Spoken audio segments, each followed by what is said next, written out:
మామ ముందే ఒక మాట చెప్తున్నా, 'ధురంధర్ ద రివెంజ్' అనేది ఒక నార్మల్ కథ కానే కాదు. అసలు ఇది వేరే లెవెల్. ఇదొక స్పై ఇంటెలిజెన్స్ వార్. సినిమా చూస్తున్నంతసేపు 1 మినిట్ కూడా బోర్ కొట్టదు. అసలు ప్రతి ఒక్క సీన్ ఒక పీక్స్లో ఉంటుంది. ఇది ఒక్క ధురంధరుడి కథ కానే కాదు, దేశం కోసం పనిచేసే ఎందరో ధురంధరుల కథ. ఫస్ట్లీ, హంజా అలీ మజారి. ఈ క్యారెక్టర్ చూస్తుంటేనే గూస్ బంప్స్. ఒక్కో సీన్కి మైండ్ పేలిపోతుంది అంతే. సిచ్యువేషన్ తగ్గట్టు రియాక్ట్ అవ్వడం, డైలాగ్స్ వేరే లెవెల్.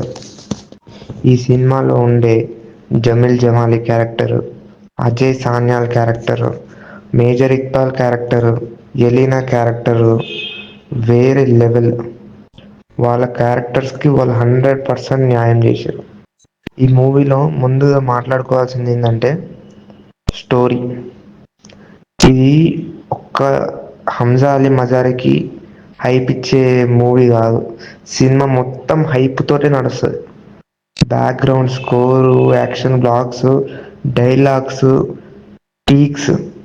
ఫస్ట్ పార్ట్ మనం చూసుకున్నట్టయితే సినిమా స్టోరీ పరంగా వెళ్ళిపోతుంటుంది, ట్విస్ట్లు ఉండవు, జస్ట్ స్టోరీ బిల్డింగే ఉంటుంది. కానీ పార్ట్ 2లో ఉండే ట్విస్ట్లకి ఫ్యూజులు ఎగిరిపోతాయి ఒక్కొక్కరికి.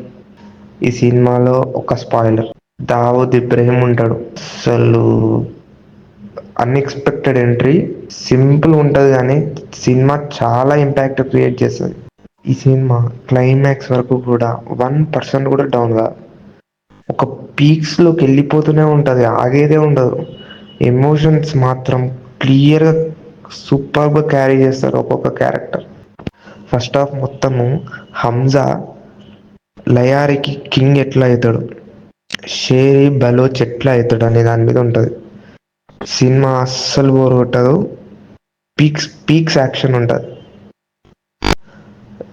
సెకండ్ హాఫ్కి వచ్చేసరికి అన్ఎక్స్పెక్టెడ్ ఎంట్రీస్ ఉంటాయి, అస్సలు ఎక్స్పెక్ట్ చేయలేరు. ట్విస్ట్లు ఉంటాయి, మామూలు ఉండదు. దావూద్ ఇబ్రహీంని ఎట్లా టార్గెట్ చేస్తారు, ఫైనల్ విలన్ని ఎట్లా చంపుతారు అనే దాని మీద ఉంటుంది. ఎమోషన్స్ క్యారీ చేయడం చూపిస్తారు, క్రేజీ ఉంటుంది. ఇప్పటి వరకు మీరు ఈ సినిమా చూడకపోతే ఫస్ట్ టికెట్స్ బుక్ చేసుకోండి. The best theatrical experience. ఖచ్చితంగా థియేటర్లోనే చూడాల్సిన మూవీ. ఓటీటీకి వస్తుంది వెయిట్ చేద్దాం అనే మూవీ కానే కాదు. ఇది ఖచ్చితంగా థియేటర్లో చూడాల్సిన మూవీ. ఇది ది బెస్ట్ మూవీ.